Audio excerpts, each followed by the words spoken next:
So it's a light switch cover. You can put it over like a light switch, and you just crank the lever just to make it look more interesting.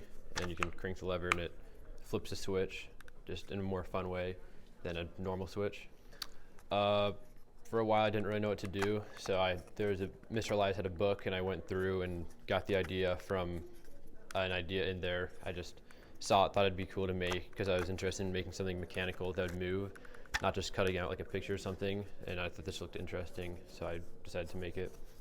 So first you got to go in and design all the pieces just in like a file, basically draw out the outline, and then you can use the CNC machine to cut it out, and then I had to sand it all down to get it to fit perfectly so that it doesn't like slide apart and stuff.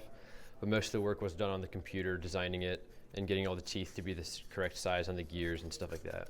It's pretty simple right now. I emailed Mr. Elias the file. He sent it to the computer, pressed a few buttons, and it cuts it out. After that, though, when you actually have to like manually get the small details, that's the more difficult part. But as far as getting to machinery, it's just as easy as like emailing him and just sending it to the machine.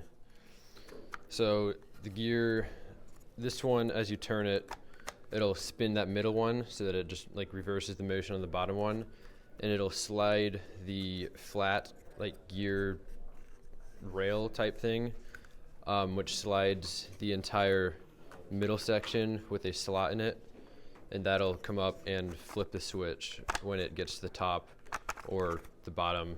It'll just press on the end until it snaps down to the other position.